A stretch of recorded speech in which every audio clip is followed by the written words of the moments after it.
Um veleiro avança lentamente sobre um mar calmo, as velas esticadas apontando para um horizonte onde o vento sopra diretamente contra ele. Da praia, qualquer pessoa pensaria que é impossível. Se o ar empurra no sentido oposto, como esse barco consegue continuar avançando? A resposta parece desafiar a lógica, mas por trás desse milagre aparente se esconde uma das façanhas mais elegantes da engenharia e da física aplicadas ao mar. Durante séculos, os marinheiros se renderam ao vento. Navegar significava aceitar a sua vontade. Se soprava em direção contrária, só restava esperar ou dar uma volta enorme. Mas tudo mudou quando os navegadores descobriram que não precisavam do vento soprando por trás. Eles podiam usar sua força mesmo vindo de frente. Essa descoberta transformou a história do comércio, da exploração e do poder naval. Na realidade, um veleiro não anda diretamente contra o vento, ele o engana. Navega em um ângulo lateral, avançando em zigue-zague, uma manobra conhecida como orçar ou velejar aproado. Visto de cima, o trajeto parece um dente de serra. O barco avança, gira, volta a girar e a cada perna da rota se aproxima um pouco mais do destino. Isso só é possível graças à forma das velas e à física do escoamento de ar ao redor delas. Quando o vento atinge uma vela curva, ele não passa de maneira uniforme. Parte do ar flui pelo lado convexo, percorrendo uma distância maior e acelerando, enquanto a outra parte passa pelo lado côncavo, movendo-se mais devagar. Essa diferença gera uma zona de baixa pressão em um lado da vela e uma zona de alta pressão no outro. O resultado é uma força que puxa o veleiro para frente, igual à sustentação que faz um avião voar. A chave está no ângulo do vento aparente, o vento que o barco sente em movimento. Mesmo que o vento real venha de frente, o deslocamento do veleiro cria uma corrente resultante que muda a direção efetiva do ar, que incide sobre as velas. O barco não é impulsionado diretamente pelo vento, e sim pela diferença de pressões que ele mesmo gera ao se mover. É um equilíbrio entre a força do vento, a orientação das velas e a resistência da água sob o casco. O timoneiro ajusta a vela maior e a de proa milímetro por milímetro, buscando o ponto exato em que o barco aproveita toda a energia sem perder o controle. Fechar demais contra o vento faz as velas murcharem, o fluxo de ar se separa e o barco para. Abrir demais faz com que o vento apenas empurre o casco para o lado. A orça perfeita é uma dança de precisão. O vento tenta empurrar o barco para trás, mas o desenho do veleiro transforma essa pressão em avanço. O mais surpreendente é que o barco não avança só por causa do vento, ele também avança por causa da água. O leme e a quilha, aquela enorme aleta sob o casco, atuam como a asa de um avião invertido, gerando sustentação lateral. Sem essa resistência, o veleiro simplesmente derraparia sobre o mar. A quilha canaliza a força do vento e a transforma em movimento para frente. Em outras palavras, enquanto as velas trabalham com o ar, a quilha trabalha com a água. Nas competições de vela, essa física é levada ao limite. Os catamarãs da Copa América, por exemplo, conseguem navegar mais rápido que o próprio vento. Como isso é possível? Porque à medida que o barco ganha velocidade, o vento aparente se torna mais intenso, e as velas, com sua forma aerodinâmica, geram ainda mais empuxo. É um ciclo que se retroalimenta até que o atrito da água e a resistência do ar impõem o limite final. Por trás daquela cena tranquila de um veleiro cortando o mar, existe um cálculo constante. Os marinheiros sentem a direção do vento no rosto, observam as ondas sobre a superfície, movem um cabo a alguns centímetros e o barco responde como um animal vivo. Tudo depende de um equilíbrio tão fino que uma mudança de poucos graus pode determinar a diferença entre avançar ou ficar parado. Os navegadores antigos não sabiam, mas quando ajustavam as velas por instinto, estavam aplicando os mesmos princípios que fazem um avião moderno voar. A combinação de pressões, o fluxo laminar do ar e o formato do perfil da vela são os mesmos conceitos que a engenharia aeronáutica aperfeiçoaria séculos depois. O mar foi, de certa forma, o primeiro laboratório do ar. Hoje, graças a essa compreensão, um veleiro pode percorrer milhares de quilômetros sem uma gota de combustível, impulsionado apenas pelo vento que parece se opor ao seu avanço. A aparente paradoxo se resolve com elegância.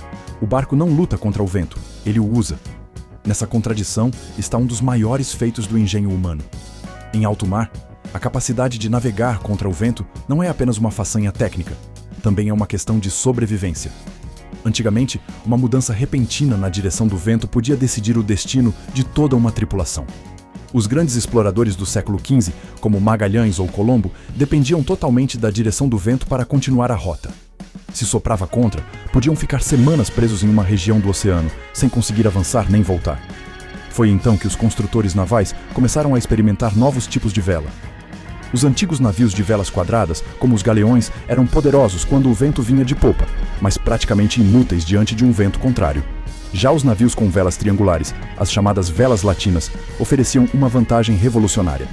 Essas velas permitiam se orientar em ângulo em relação ao vento e aproveitar aquela diferença de pressão que empurrava o barco para frente. Essa inovação mudou por completo as rotas marítimas do mundo. As frotas do Mediterrâneo, onde o vento mudava o tempo todo, foram as primeiras a adotar esse tipo de vela. Com o tempo, os projetistas começaram a combinar configurações diferentes, velas quadradas para aproveitar o vento de popa e velas triangulares para orçar quando o vento vinha de frente. Assim nasceu o veleiro moderno, uma máquina capaz de se adaptar a quase qualquer direção do vento. Mas além das velas, o verdadeiro salto veio com o desenvolvimento da quilha profunda, aquela estrutura submersa que percorre o fundo do casco. A quilha atua como um estabilizador que impede o barco de escorregar de lado. Quando o vento empurra a vela e tenta fazer o casco adernar, a quilha reage gerando uma força igual e oposta, transformando essa pressão lateral em avanço. É um equilíbrio de forças que parece mágico, mas obedece a princípios físicos bem definidos. Esse mesmo conceito permite que um veleiro avance com precisão em ângulos de até 45 graus em relação ao vento, algo impensável nas embarcações mais antigas. Se o vento sopra do norte, o barco pode avançar para nordeste ou noroeste, alternando pernas em zigue-zague. Essa mudança de direção, conhecida como virada de bordo, é um momento crítico. O veleiro cruza brevemente a direção do vento. As velas batem com violência e o barco perde impulso por um instante, até que as velas capturam de novo o fluxo de ar do outro lado. Nas regatas, os comandantes treinam essa manobra centenas de vezes para alcançar a máxima eficiência. Cada segundo perdido durante uma virada pode significar a derrota. A tripulação trabalha em sincronia, enquanto alguns ajustam as escotas para orientar as velas, outros controlam o leme e o peso do barco. Tudo acontece em poucos segundos, como se o veleiro respirasse junto com sua equipe. O que acontece sobre a conversa é apenas metade da história.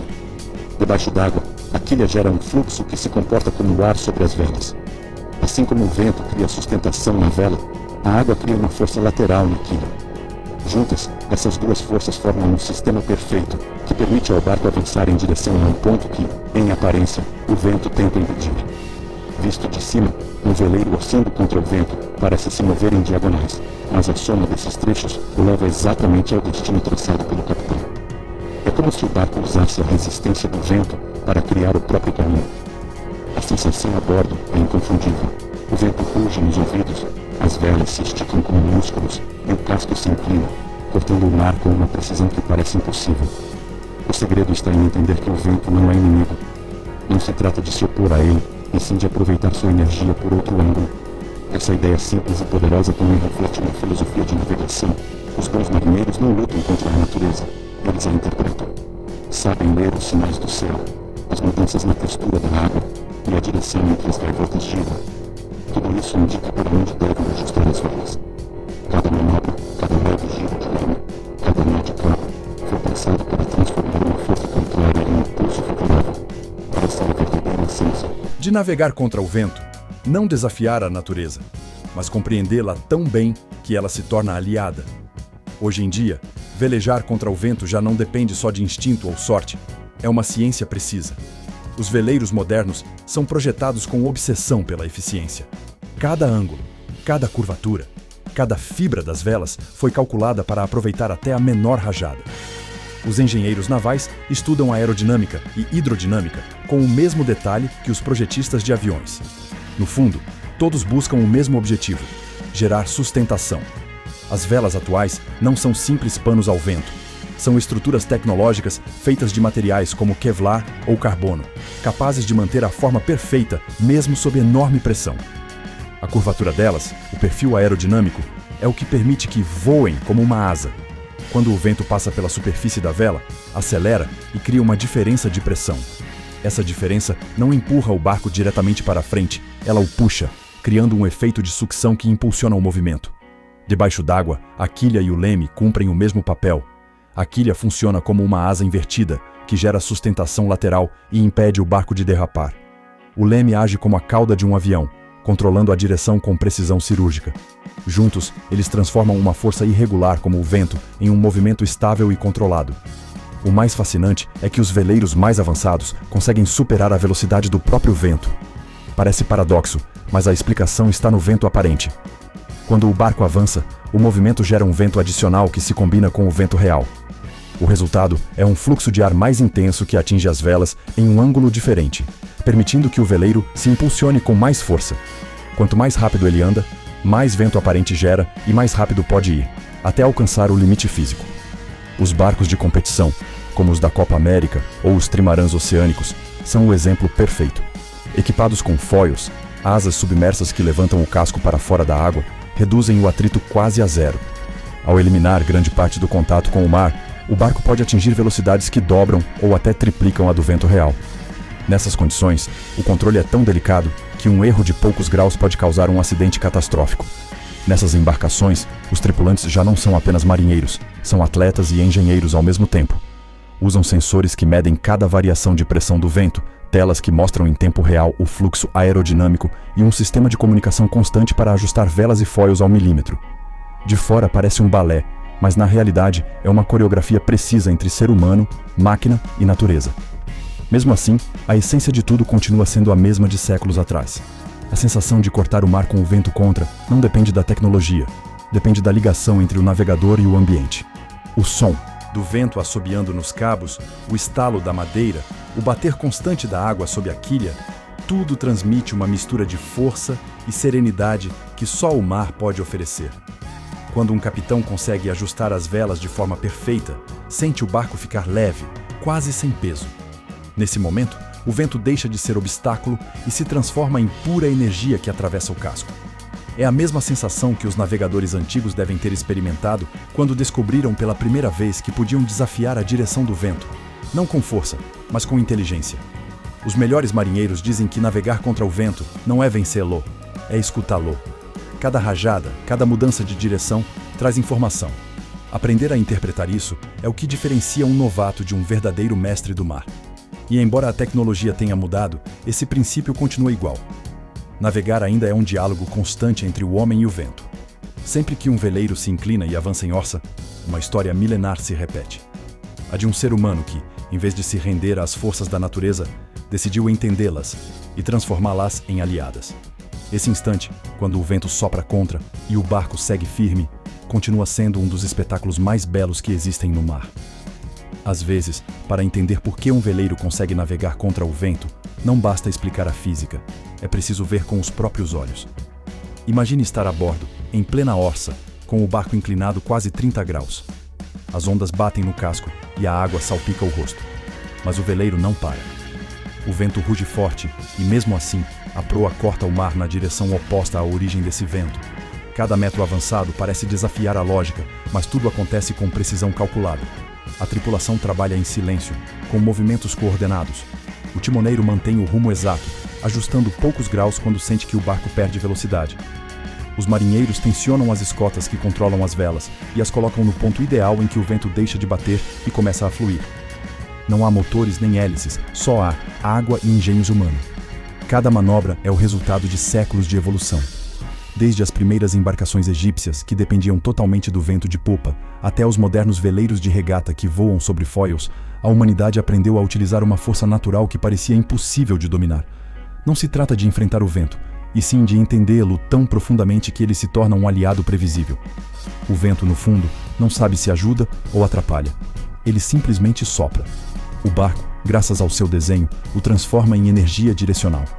Quando as forças do ar sobre as velas e da água sob a quilha se equilibram, o resultado é um impulso limpo que vence a resistência do mar. Essa harmonia entre elementos opostos é o que permite que um veleiro avance contra o vento e, ao mesmo tempo, o que o torna uma das máquinas mais eficientes que já criamos. O que começou como uma curiosidade prática acabou mudando o mundo.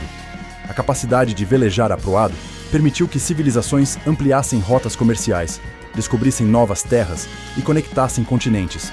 Sem esse princípio, a era dos descobrimentos teria sido impossível. O vento deixou de ser limitação e virou o motor que impulsionou o progresso humano. Hoje, mesmo com motores a diesel e turbinas, os veleiros continuam símbolo de liberdade. Representam a pureza da navegação, a arte de avançar com o vento contra e ainda assim seguir em frente. É uma lição silenciosa que o mar oferece a quem sabe ouvir. Nem sempre é preciso empurrar. Às vezes basta orientar bem as velas. Os engenheiros navais modernos continuam explorando esse princípio para criar navios cada vez mais sustentáveis. Desde cargueiros híbridos que combinam propulsão eólica e elétrica, até projetos experimentais que buscam reduzir emissões com grandes velas automatizadas, todos se inspiram na mesma ideia ancestral: que o vento, bem compreendido, pode mover o mundo.